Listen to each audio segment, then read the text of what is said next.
Somos bienestar.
Megalabs. Somos bienestar. Muy bien, buenas noches. Gracias a todos por acompañarnos el día de hoy. Agradecido nuevamente con Laboratorios Megalabs por darnos este espacio y por supuesto a la Sociedad Venezolana de Poricultura y Pediatría por permitir estos espacios nuevamente para el crecimiento en conocimientos de cada uno de nosotros. El día de hoy tenemos el gusto y placer de tener a la doctora Mariana Estanquiera. Ella es infectólogo pediatra graduada de pediatra poricultora e infectólogo del Hospital Universitario de Caracas, en donde ejerce actividad docente y asistencial al posgrado de la misma especialidad. El día de hoy la disertación de la doctora va a tener como nombre Transmisión vertical del VIH, un trabajo en equipo para su prevención. Les recuerdo a todos que al final de la disertación de la doctora tendremos un espacio para aclarar las preguntas y agradezco de antemano mantener los micrófonos y las cámaras apagadas hasta que concluya la exposición.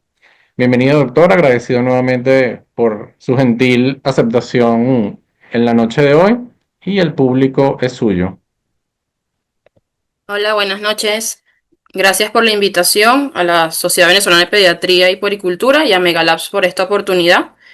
Vamos a compartir la presentación y me avisan si se logra ver adecuadamente. Buenas noches, doctora. Perfecto, sí se ve. Ok. Bueno, buenas noches. Como les comentó el doctor Néstor, el día de hoy vamos a hablar sobre transmisión vertical VIH, un trabajo en equipo para su prevención. Realmente este es un tema que muchas veces atañe a que es solamente trabajo del infectólogo, pero como vamos a ver a lo largo de la presentación, es un trabajo donde todos tenemos que estar involucrados para prevenir y disminuir lo que es la transmisión vertical del VIH. Recordando que la transmisión vertical, materno-infantil o perinatal del VIH va a constituir una de las vías de infección más frecuentes en los pacientes pediátricos y en ausencia de medidas preventivas, que más adelante vamos a ver son estas, ocurre la transmisión de madre a hijo en un tercio de los pacientes, que puede ser de un 13 a un 42%, pero más o menos lo estimamos en un 30% de los casos cuando no hay ningún tipo de medida preventiva. Pero si empezamos a implementar distintas medidas, esto ha permitido disminuir la tasa de transmisión por debajo del 1%, sobre todo en países con altos recursos, pero en nuestro país, si logramos instaurar todas estas medidas, podríamos llegar a tener una transmisión por debajo del 1%, que son lo que se lo busca justamente al implementar todas estas medidas. Recordando y revisando brevemente cuáles son la epidemiología o las tasas de VIH a nivel mundial, estos son los datos de ONU-SIDA de lo que sería para el año 2023, donde en total en todo el mundo había 39.9 millones de personas que vivían con VIH. Para el año 2023 hubo un total de nuevas infecciones de 1,3 millones y 630.000 muertes en ese año. Si vemos aquí el mapa a nivel mundial, teníamos los 39.9 millones y si nos acercamos a lo que es Latinoamérica y el Caribe, que es donde estamos ubicados nosotros, tenemos 2.3 millones de personas en Latinoamérica y 340.000 personas aproximadamente en el Caribe viviendo con VIH para el 2023. Esto incluyendo tanto adultos como niños. Y cuando queremos saber cuántas personas nuevas se diagnosticaron en el 2023, igualmente en Latinoamérica fueron 120.000 aproximadamente y 15.000 en el Caribe. Ahora sí, nos queremos enfocar en lo que realmente nos compete a nosotros, que son los niños, en este caso serían niños menores de 15 años. Para el año 2023 había un total de 1,4 millones de niños diagnosticados o conocidos con el diagnóstico de VIH. Para el 2023 hubo un total de 120.000 nuevos casos y 76.000 muertes por causa de VIH. Igualmente, si lo vemos aquí en el mapa mundi, solamente en el caso de niños, tenemos que en Latinoamérica hay 30.000 niños aproximadamente viviendo con VIH y 11.000 en el Caribe. Hay ciertos continentes que tienen asteriscos porque realmente son tasas tan bajas que no se pueden promediar o establecer un número específico de pacientes que tengan VIH. Y para los nuevos diagnósticos del 2023, de los 120.000 nuevos niños, 3.900 son en América Latina y en el Caribe 1.300. Ahora bien, la ONU-SIDA reporta que del 53% de todos estos pacientes que viven con VIH, son mujeres y niñas que realmente nos tiene que llamar importancia, ya que son las que van a tener o quedar embarazadas en sus etapas fértiles. El 84% de las mujeres embarazadas en el 2023 tuvieron acceso al tratamiento antirretroviral, las nuevas infecciones se produjeron en el 60%, se redujeron un 60% para el 2023. El 44% de estas nuevas infecciones fueron en mujeres y niñas. Las nuevas infecciones en niños descendieron un 62%, por lo cual es de vital importancia lo que son tomar las medidas de prevención de transmisión materno-infantil, pero nos tiene que llamar la atención que cada semana 4.000 niñas, adolescentes y mujeres jóvenes, que son las que tienen edades fértiles, contraen VIH en todo el mundo, por lo cual hay que tener principal atención en estos grupos etarios. En nuestro país, para el reporte o el monitoreo global del SIDA del 2024, tenemos que en nuestro país hay un total de 171.587 personas que viven con VIH. En el 2023 se diagnosticaron 7.324 nuevos casos, de los cuales 149 eran niños menores de 15 años. En lo que es el screening del periodo prenatal, 593 mujeres de todas las que quedaron embarazadas en el 2023 arrojaron pruebas positivas para VIH sin conocer su diagnóstico previamente, o sea, se diagnosticaron durante el embarazo. Y se estima que aproximadamente el 25,99% de los casos de VIH en niños se contraen a través de transmisión materno-infantil. Y un total de 686 recién nacidos que recibieron profilaxis dentro del plan de disminución de la transmisión materno-infantil. Entonces, ¿qué tenemos que tener en consideración en lo que es esta transmisión? Que hay distintos momentos donde podemos transmitir el VIH de la madre al hijo. En el embarazo, en lo que es el trabajo de parto, y en el parto y en la lactancia materna, teniendo principal cuidado en lo que es el parto, donde el 60% de los casos se transmiten en este momento, pero también no podemos dejar de lado lo que es la prevención antes del parto, que sería en el embarazo, y posteriormente con la lactancia materna, que ahora vamos a ver esta controversia que tenemos en el caso de VIH, donde puede haber un 25% de transmisión, y a medida que pasa un mes dando lactancia materna, el porcentaje aumenta 1 a 2% por mes. Entonces, ¿qué tenemos que tener en consideración cuando tenemos una mujer embarazada? Que se le debe realizar una serología VIH en el primer y tercer trimestre idealmente. Si son personas con algún factor de riesgo, si se puede hacer en los 3 trimestres, es lo ideal. Y si son mujeres que están planificando tener su embarazo, hacerlo antes de la concepción. De llegar el momento del parto, que muchas veces ocurre, sobre todo en nuestros hospitales públicos, y no tiene ningún tipo de serología, hacerlo de forma inmediata. Así sea una prueba rápida y dependiendo del resultado, si sale positivo, se confirmará posteriormente. Se le debe iniciar el tratamiento antirretroviral a la madre lo más pronto posible a cuando se tenga el resultado de la prueba positiva para el VIH.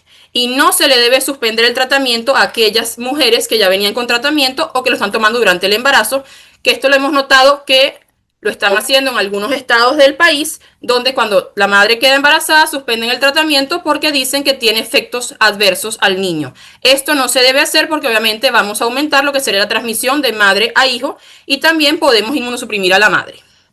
Y tenemos que tomar en consideración que esto es un seguimiento multidisciplinario. La madre por medicina interna, obstetriza obviamente porque está embarazada.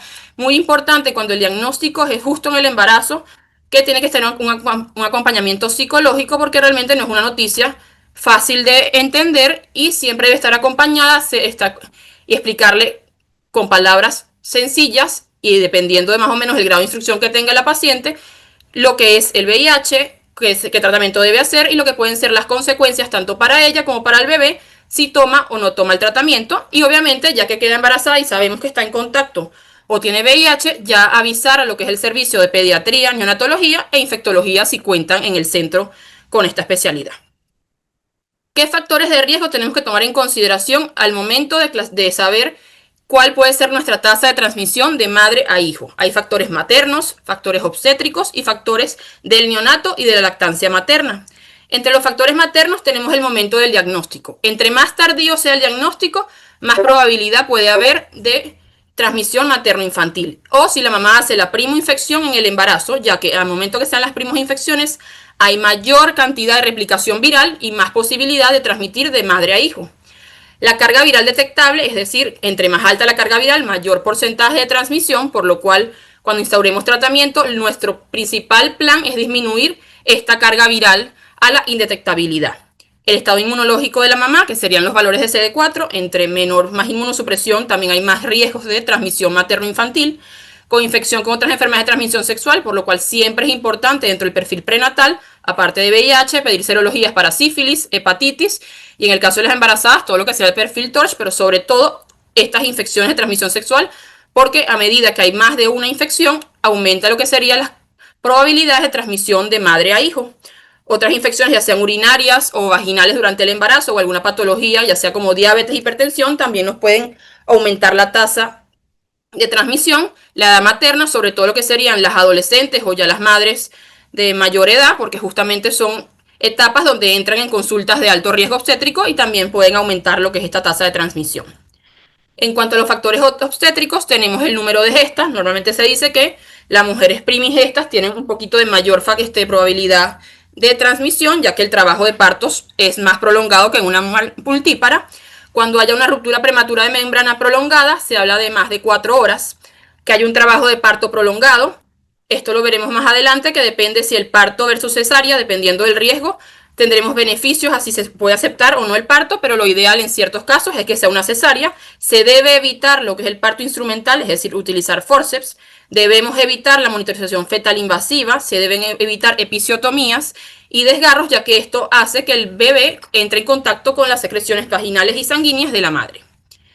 Y en cuanto a los factores del neonato, tenemos que la prematuridad, los embarazos múltiples, sobre todo lo que sería, si es un embarazo gemelar, el segundo bebé, o a medida que haya más cantidad de niños, el último en nacer tiene más probabilidades de transmisión porque queda más tiempo en contacto con lo que serían las secreciones maternas. La duración de la lactancia, en caso de que se esté dando lactancia materna, como les dijimos, a medida que pasan los meses, aumenta el porcentaje de 1 a 2%.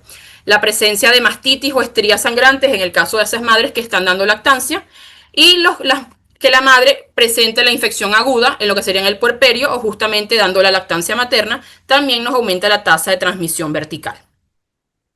¿Qué es lo más importante que tenemos que tener en cuenta de estos factores de riesgo? Que la transmisión va a depender realmente de lo que es la carga viral plasmática de la madre. El riesgo es mayor, como ya les dije, cuanto más alta sea esta carga viral y cuanto más tiempo permanezca el feto expuesto a lo que sería esta replicación o altas cargas virales. Por lo cual lo ideal es un tratamiento materno oportuno para disminuir lo más posible esta carga viral y así disminuir igualmente lo que sería la transmisión madre-hijo. Entonces, como vemos, la prevención realmente la basamos en lo que es un diagnóstico oportuno, pero tenemos que tener 4 intervenciones combinadas para disminuir esta transmisión, que sería la administración universal del tratamiento antirretroviral a toda mujer embarazada, la programación del modo de parto, que lo vamos a ver más adelante, la administración de profilaxis antirretroviral al recién nacido y la sustitución de la lactancia materna por fórmula, que también más adelante vamos a ver en qué casos se plantean que pueda o no pueda darse lactancia materna, aunque en VIH realmente siempre se recomienda no dar lactancia materna. Ya uniendo todos estos factores que vimos anteriormente, vamos a clasificar nuestro riesgo en alto o bajo riesgo. ¿Qué decimos que es una exposición vertical alto riesgo? Aquellos donde el diagnóstico de la madre haya sido en el tercer trimestre, en el momento del parto o en el puerperio. Aquellas madres que a pesar de tener este diagnóstico no reciban tratamiento antirretroviral o que reciban el tratamiento antirretroviral no llegan a estar indetectables, que haya falta de adherencia al tratamiento o que durante el embarazo se haya detectado ciertas resistencias a los antirretrovirales. Todo esto nos hace pensar en un paciente con alto riesgo y ya veremos cuáles serían los mecanismos y el tratamiento posterior del niño. Y aquellos pacientes bajo riesgo son aquellas madres con diagnósticos anteriores de VIH, madres que reciben tratamiento antirretroviral con buena adherencia, que tengan cargas virales indetectables, es decir, menos de 50 copias, aunque dependiendo del laboratorio este número puede variar, y lo ideal es que se haga 4 semanas previas al nacimiento del bebé. Si uno estima más o menos que nacen en la semana 40, debe ser como en la 36 o la 34 si tenemos un parto o un nacimiento aproximadamente en las 38 semanas. Entonces, ¿qué hacemos en el momento del nacimiento? Aquí nos basamos en lo que es el mecanismo de nacimiento del niño. En todo paciente de alto riesgo no queda de otra que sino cesárea. Y lo ideal es que reciba tratamiento antirretroviral previo a la cesárea, debería ser una cesárea que fuera electiva, o sea, evitar que la madre inicie trabajo de parto, y se le debe administrar sidobudina endovenosa idealmente 3 horas antes de la cesárea, y si este tiempo se prolonga, mantener unas dosis de mantenimiento. Si es bajo riesgo, se puede realmente cuando son cargas indetectables, que es como lo que ya vimos en bajo riesgo, parto, o en algunos casos cesárea si realmente hay alguna contraindicación obstétrica para el parto. Pero siendo bajo riesgo no había ningún tipo de contraindicación de que la madre tenga un parto natural.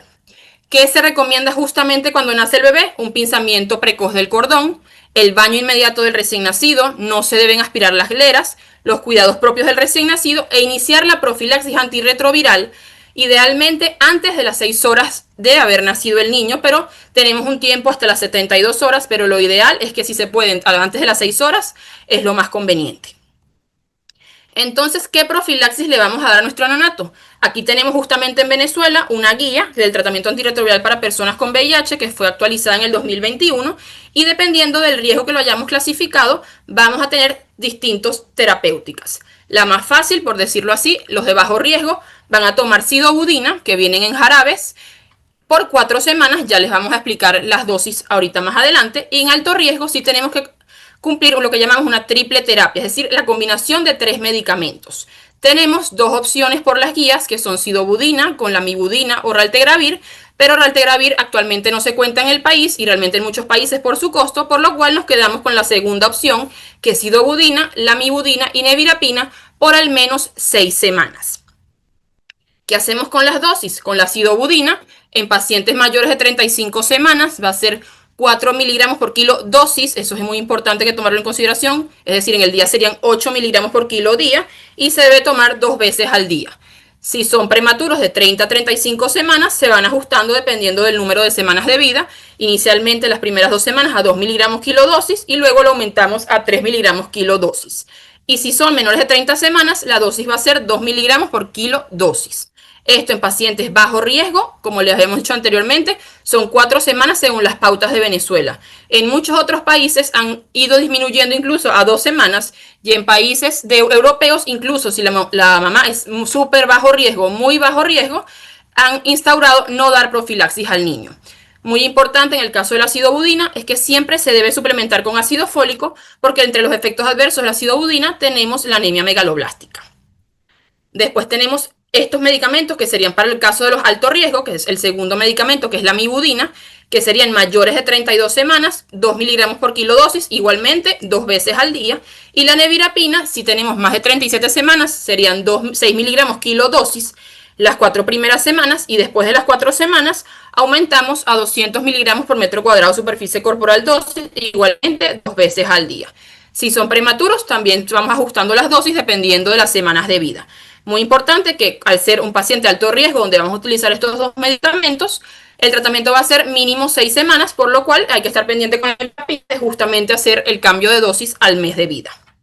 Y la otra opción que no contamos en Venezuela, pero es importante igual de todas formas conocerlo, que es el raltegravir, que se da en mayores de 37 semanas y mayores de 2 kilos, y él va variando dependiendo de las semanas de vida. La primera semana, 1,5 miligramos kilo dosis una sola vez al día.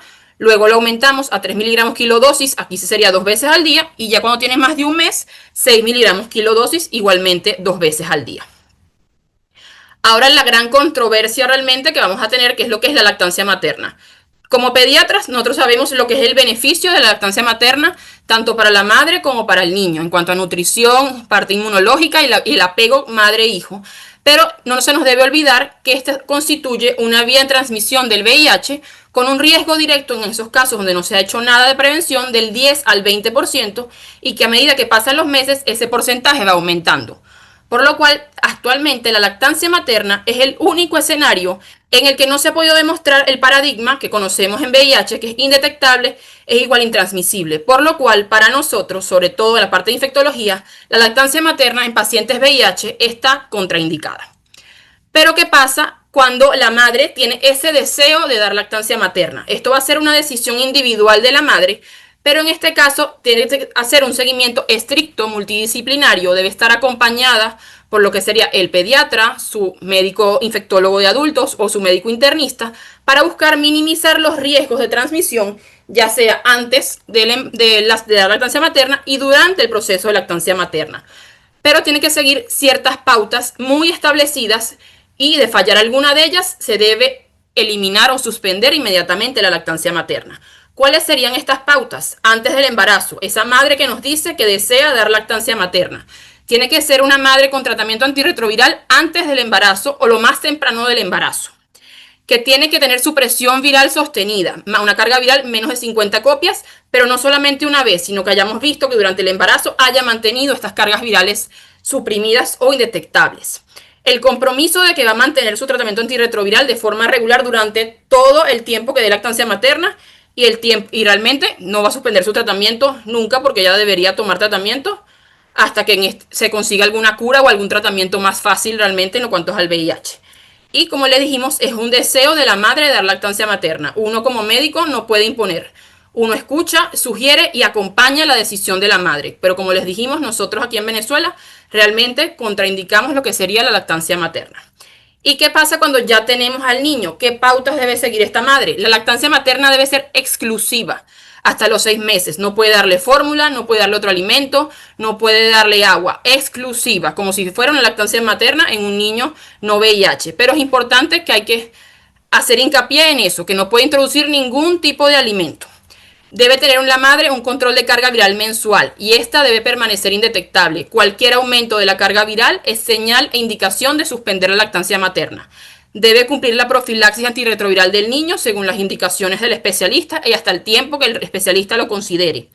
No debe haber problemas gastrointestinales, ya que alteraciones en lo que sería la mucosa intestinal puede hacer hemorragias, y cualquier forma de esto sería transmisiones del virus de la madre al niño.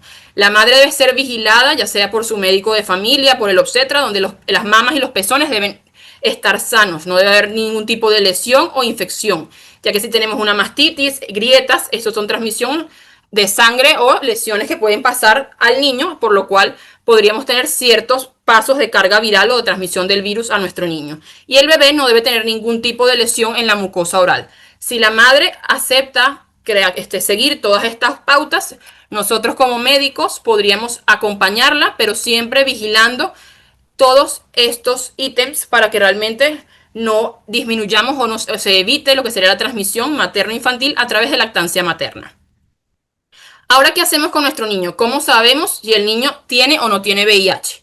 En niños menores de 18 meses, la prueba ideal para el descarte de VIH se llama PCR-ADN, justamente para VIH, y la cantidad de veces que se repite esta prueba va a depender del riesgo de nuestro niño. Si tenemos un paciente de alto riesgo, ideal hacer una prueba al nacimiento, a los 14 días, al mes y después a los 4 meses. Y posteriormente, después del año, los 18 meses, haremos una prueba de ELISA o una prueba serológica. En el caso del bajo riesgo, disminuimos el rango de estas pruebas a 2, que sería al mes de vida y a los 4 meses. Y posteriormente, después de los 12 meses, a los 18 meses, haremos una prueba de ELISA o una prueba serológica. Entonces, ya revisando todo esto, ¿qué podemos concluir? Que es de vital importancia realizar serologías para el VIH a toda mujer embarazada y si se puede antes del embarazo, aquellas que realmente están planificando quedar embarazadas, sería lo ideal. Es preferiblemente el primer y tercer trimestre, pero en algunos casos de ser necesario o ciertos pacientes con algunos factores de riesgo, hacerlo en los 3 trimestres. El inicio de la terapia antirretroviral oportuna y detener la terapia antirretroviral antes del embarazo, no suspenderla. La profilaxis al recién nacido, dependiendo de su riesgo, recordando que si es bajo riesgo, solamente sidobudina, y si es alto riesgo, son los 3 medicamentos, sidobudina, lamivudina y nevirapina en el caso de Venezuela. Como infectólogos, en vista de que sabemos que todavía no se ha establecido la forma de no transmitir el VIH por lactancia materna, no aconsejamos dar lactancia materna. Y muy bien, como lo dice el título de la presentación, es un manejo multidisciplinario. No es solamente el trabajo del infectólogo, es un trabajo que debemos hacer todos como equipos, tanto como el obstetra cuando la mujer está embarazada, el infectólogo de adulto o el médico internista, el pediatra, el neonatólogo que recibe al niño en sala de parto y bueno, los infectólogos pediatras que sí harían lo que sería el seguimiento más adelante, aunque no se cuenta en todas las instituciones con dicha especialidad, por lo cual el pediatra debería estar en capacidad de por lo menos iniciar la profilaxis y saber más o menos cómo sería el manejo básico de un recién nacido con exposición vertical. Muchas gracias por su atención. Cualquier pregunta estoy dispuesta a ayudarlos o a completar alguna duda que haya quedado. Bueno, muy bien, creo que mejor imposible. Gracias, Mariana, por esta presentación, sobre todo por la actualización en las cifras. Creo que es bastante alarmante ver los nuevos números, sobre todo del año pasado, que te tomaste el tiempo de poder recopilar para traernos aquí a nosotros. Quiero recordarles a los participantes, aparte de agradecerles de estar con nosotros hasta el final, Em, Recordarles que para la certificación de asistencia a la actividad tienen que comunicarse al número que aparece en la publicidad del, del flyer de la actividad y que tienen un espacio de 5 días hábiles para solicitar el mismo posterior a hacer el pago correspondiente. Vamos a ver aquí en el chat, por supuesto, Mariana, muchas barras de todos los asistentes. Gracias por la educación médica continua. Gracias, Mariana. Excelente, excelente ponencia. Si tienen alguna pregunta, está abierto el chat para poder hacerla y responderla por parte de nuestra ponente. Si no, yo tengo preguntas también. Mira, que hay una.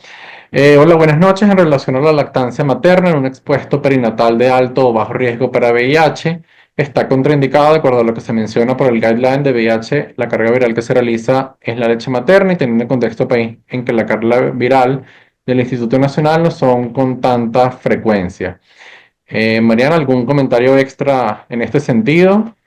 Sí, realmente en Venezuela lo que es cumplir esas pautas, sobre todo la parte del control de carga viral mensual, es algo casi que si no tienes el recurso económico de cancelar en privado, que puede costar de 80 a 100 dólares, es muy cuesta arriba para la mayoría de los pacientes, sobre todo los que nosotros vemos en público, por lo cual solamente por ese pequeño detalle de no poder tener el control de cargas virales mensuales, ya casi que queda tachado o vetada la posibilidad de lactancia materna.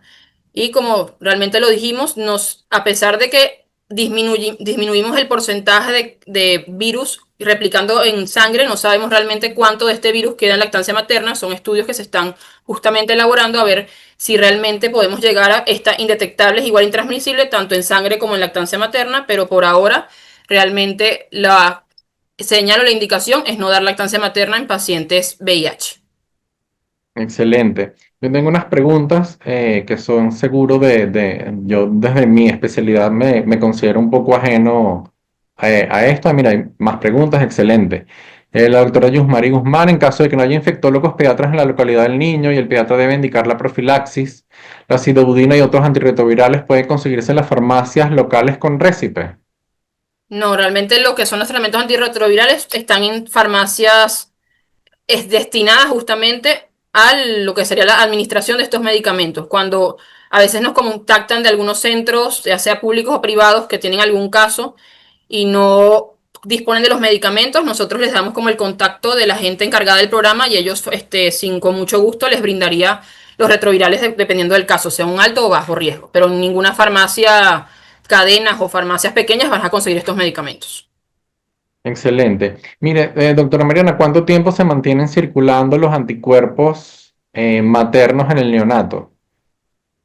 Ok, se dice que aproximadamente son 18 meses, aunque en algunos casos podemos bajarlo como hasta el año, que por eso justamente entre las pruebas diagnósticas hacemos antes de los 18 meses esta prueba de PCR-ADN, porque si hacemos una prueba de ELISA en estos pacientes con madres VIH, justamente como están circulando los anticuerpos y las pruebas de ELISA son medidoras de anticuerpos, si nos sale un positivo, realmente estamos detectando en ese caso serían los anticuerpos maternos, por lo cual hacer un ELISA en un niño de una madre VIH idealmente es a partir de los 18 meses de vida. Si es un paciente donde la madre se supone que es negativa, uno sí le podría hacer un ELISA, pero si sale positivo, inmediatamente hay que hacérselo a la madre como para ver si es el niño o realmente madre e hijo también pueden estar en ese caso diagnosticados, que muchas veces pasa en niños más grandes que nos llegan justamente a los hospitales, se diagnostica el niño y estudiando la familia se diagnostican tanto madre como padres o algún otro miembro de la familia. Aquí hay una pregunta importantísima. La María Verónica García desde Maracaibo. ¿Hay alguna indicación especial actualizado sobre la aplicación de vacunas BCG y antihepatitis B en el neonato con madre HIV? Y creo que esa pregunta la podemos extender un poquito de los pediatras que vacunan. ¿Qué hacemos con las vacunas durante ese primer año de vida, además de la BCG y la antihepatitis B? Ok, por lo menos lo que es la hepatitis B es indicativa colocarla las primeras 12 horas de vida, ya sea alto o bajo riesgo.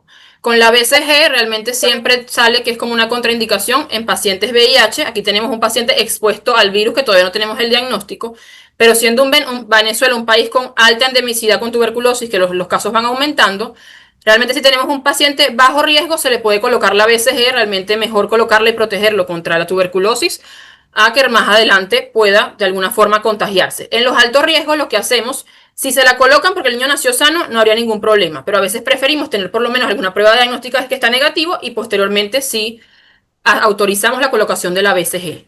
En cuanto al resto de las vacunas, realmente los pacientes expuestos, lo que sería la pentavalente se coloca sin ninguna contraindicación en el esquema habitual de un niño a los 2, 4 y 6 meses, que son las antes de los del año. En cuanto a la polio, sí tiene una indicación que se tiene que ser polio intramuscular.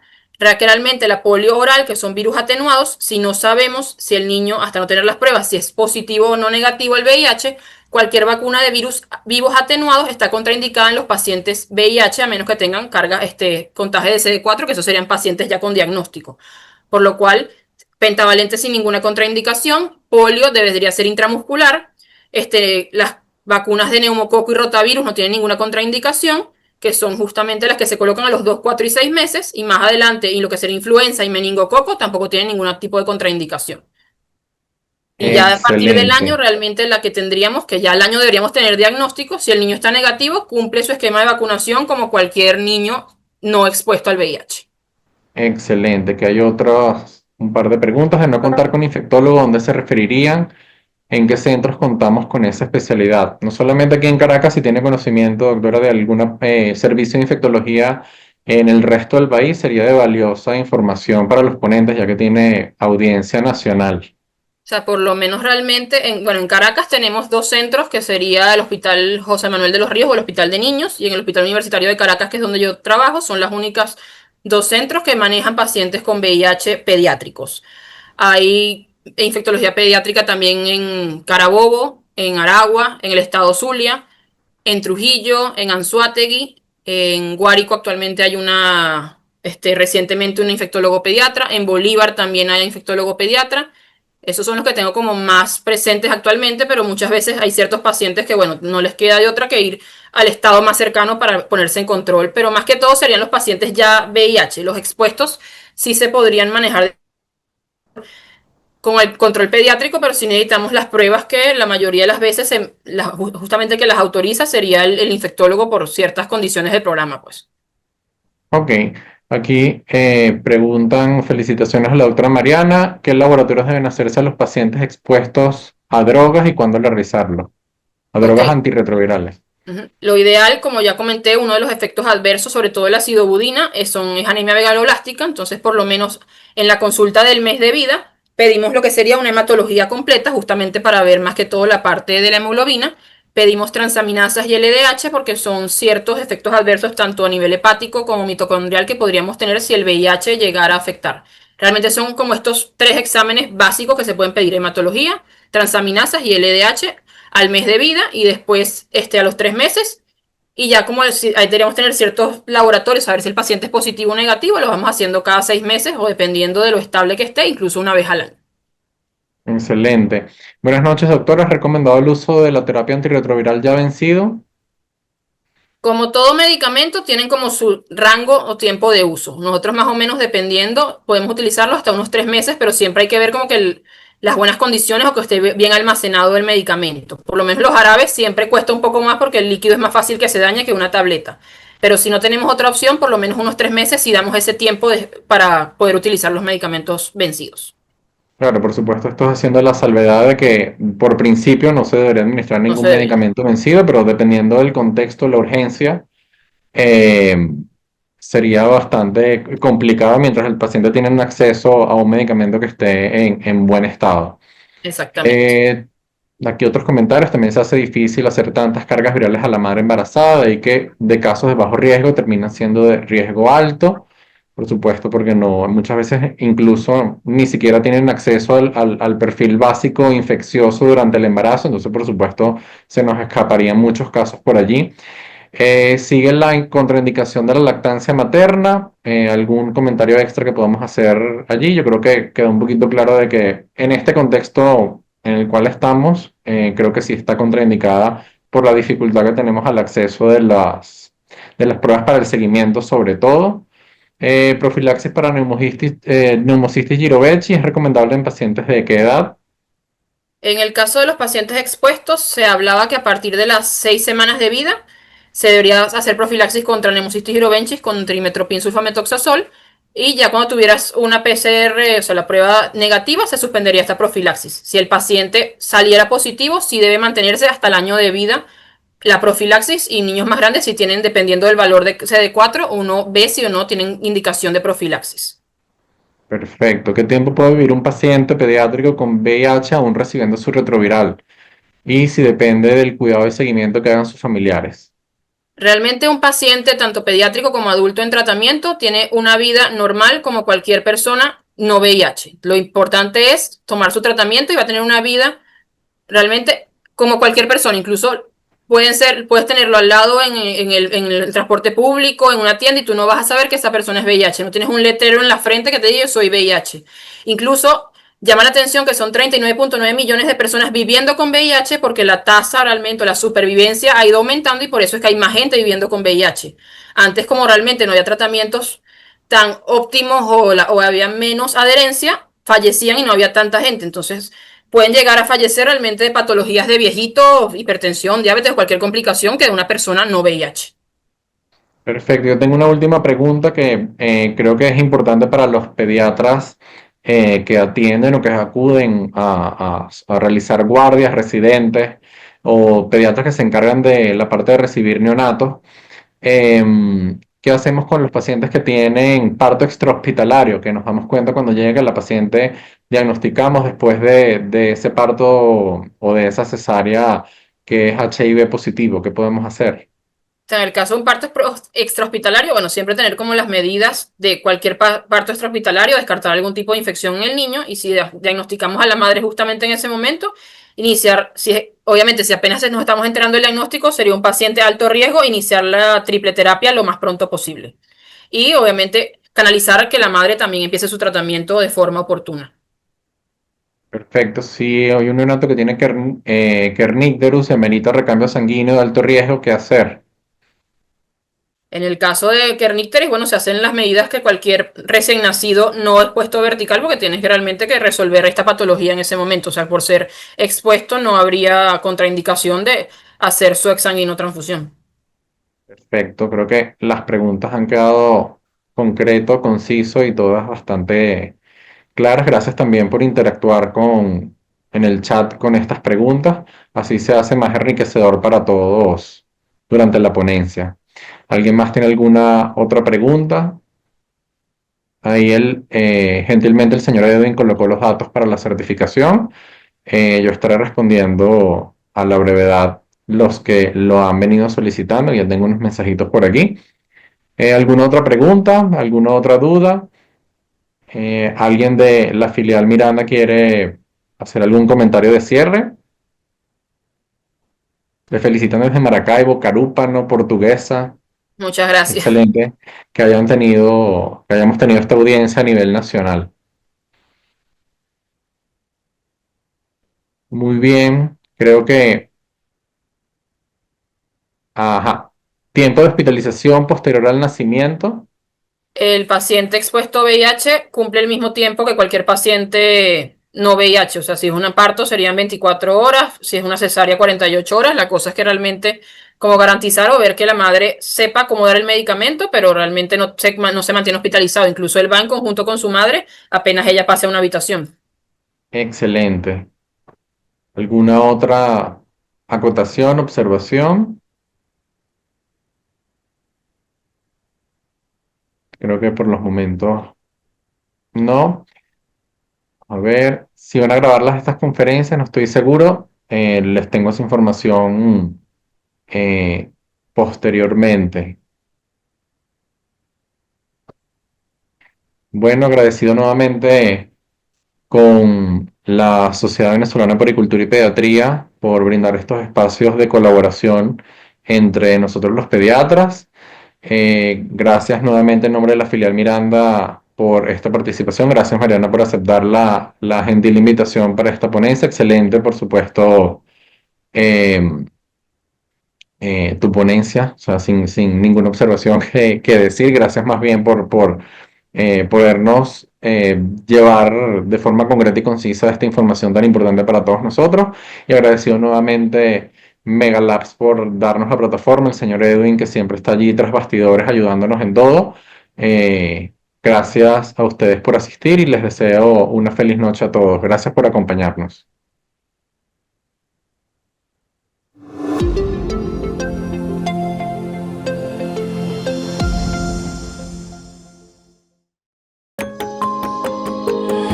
Mega Labs. Somos bienestar.